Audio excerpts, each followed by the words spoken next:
ప్రభాస్ అన్న కన్నప్ప మూవీలో రుద్రుడి రోల్లో అయితే వస్తున్నాడు. అసలు రుద్రుడు ఎవరు అనేది డీటెయిల్‌గా మాట్లాడుకుందాం. రుద్రుడి క్యారెక్టర్ అంటే ప్రభాస్ క్యారెక్టర్ ఈ మూవీలో ఎలా ఉండబోతుంది అనేది పాయింట్ టు పాయింట్ మాట్లాడుకుందాం. ఫస్ట్ ఆఫ్ ఆల్ భయ్యా రుద్రుడు అంటే చాలా మందికి తెలిసి ఉండదు. రుద్రుడు అంటే ఇప్పుడైతే క్లారిటీ ఇస్తాను. ఇక విషయానికొస్తే రుద్రుడు అంటే శివుడు కాదు. శివుడి ప్రతిరూపం. శివుడి ప్రతిరూపం అంటే శివుడి వెంట్రుకల నుండి ఒక వెంట్రుక జారి పడింది. అతనే రుద్రుడు. రుద్రుడు అంటే ఇప్పుడు శివుడి కొడుకు మాది అనేది చెప్పొచ్చు. ఆ రోల్‌లో అయితే మన ప్రభాస్ అయితే వస్తున్నాడు. అయితే దీంట్లో శివుడిలా అక్షయ్ కుమార్ అయితే వస్తున్నాడు. అతని కొడుకులా మన ప్రభాస్ అయితే వస్తున్నాడు.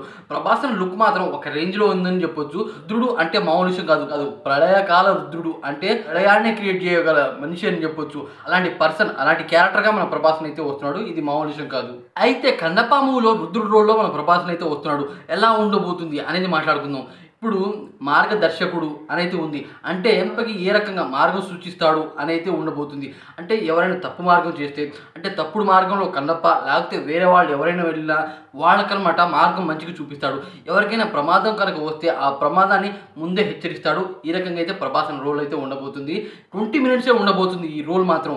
కానీ ఒక రేంజ్‌లో ఇప్పుడు దాకా ప్రభాస్ అన్న గురించి ఏదేదో అనుకున్నాం. శివుడిలా వస్తాడు అని చాలామంది అయితే అనుకున్నాం. కానీ శివుడు కాదు. కానీ శివుడి మాదిరే వస్తున్నాడు మన ప్రభాస్ అన్న. రుద్రుడి రోల్‌లో వామ్మో అని నేనైతే అనుకున్నా. దీని గురించి డీటెయిల్‌గా అనమాట నేను అన్నిట్లో వెతికాను. కాబట్టి నాకైతే దొరికింది. ఇంతకుముందు వీడియోలో చేశా. కానీ నాకు రుద్రుడు అప్పుడైతే తెలియదు. ఇప్పుడైతే ఫుల్ క్లారిటీ వచ్చి ఈ వీడియో అయితే చేశాను. అయితే రుద్రుడి గురించి మీకు ఏదైనా విషయం తెలిసి ఉంటే మీరైతే డెఫినెట్‌గా కామెంట్ చేసి ఈ వీడియో కొద్దిగా లైక్ చేయండి ఫ్రెండ్స్.